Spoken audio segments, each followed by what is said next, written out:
आज हम cathedral school Lucknow के लिए लाइब्रेरी से रिलेटेड कुछ ऑप्शंस देखेंगे। इसमें कैंपस केयर ऐप में आप जब लॉगिन करते हैं तो आप जैसे ही बुक इसमें टाइप करेंगे तो बुक से रिलेटेड यानी लाइब्रेरी से रिलेटेड जो ऑप्शंस हैं जैसे book search, book history, book request और न्यू बुक्स, इसमें जो प्रोसेस मेनली मैं बताने वाला हूँ वो बुक रिज़र्व के लिए है। अगर आपको कोई बुक पढ़नी है और वो बुक आपको रिज़र्व करानी है ताकि आप उसको जाके इशू करा पाएँ, तो उसके लिए आपको बुक सर्च वाला ऑप्शन यूज़ करना है। अब बुक सर्च में आपको यहाँ पे सपोज़ करिए कोई एक बुक है विंग्स ऑफ फायर, वो बुक आपको लेनी है, रिज़र्व करानी है, तो आपने बुक पे क्लिक किया, यहाँ से कैटेगरी आपने बुक ले लिया। बुक लेने के बाद आप किताब का जो टाइटल है वो आप सर्च करेंगे, जैसे विंग्स ऑफ फायर आपने एग्जैक्ट सर्च किया। अब विंग्स ऑफ फायर अगर बुक अवेलेबल होगी लाइब्रेरी में और किसी बच्चे को इशू नहीं होगी तो यहाँ पे रिज़र्व का ऑप्शन आपको दिख रहा है। आप इस रिज़र्व के ऑप्शन पे क्लिक करके उस बुक को रिज़र्व कर सकते हैं।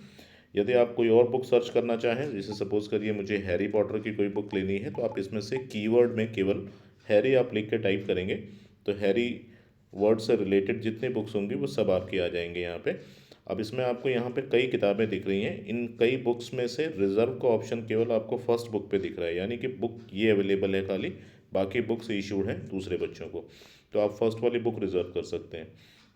तो ये ऑप्शन आपका बुक रिज़र्व के लिए है। अगर आपकी जो आइटम है वो किसी और कैटेगरी में है बुक के अलावा, तो आप वहाँ से वो पर्टिकुलर कैटेगरी ले सकते हैं, लेकिन मेनली आपको बुक लेना है क्योंकि सारी जो किताबें हैं लाइब्रेरी में वो बुक कैटेगरी में ही आपको यहाँ पे अवेलेबल होंगी। इसके बाद यदि आप लाइब्रेरी से रिलेटेड कोई और ऑप्शन, जैसे सपोज़ करिए आपने कोई बुक रिज़र्व करा रखी है, उसकी हिस्ट्री देखनी है, तो आप बुक हिस्ट्री में जाएँ। यहाँ पे दो टैब हैं, इशू और रिज़र्व। यदि आपने कोई बुक इशू रिटर्न कराई है वो यहाँ पे आपको इशू टैब में दिखेगी। रिज़र्व बुक्स आपको यहाँ पे दिखेंगी कि आपके किस किस डेट में आपको बुक आपने रिज़र्व कराई है और उसका रिज़र्व इशू डेट क्या है, आपने कब उसको इशू कराया है। ये आपकी बुक हिस्ट्री हो गई।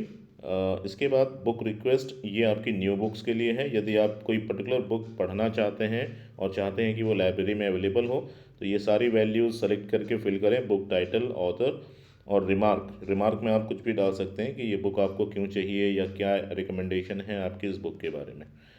तो न्यू बुक्स की लिस्ट आपको यहाँ पे दिख रही है। इसमें आप पर्टिकुलर जो भी न्यू बुक्स लाइब्रेरी में आती हैं उसकी आपको यहाँ पे लिस्ट मिल जाएगी। तो इस तरह से आप अगर कोई बुक रिज़र्व कराना चाहें तो बुक सर्च ऑप्शन का इस्तेमाल आप कर सकते हैं और आप बुक कैटेगरी सर्च करके अपनी बुक को इशू करा सकते हैं। Thank you parents.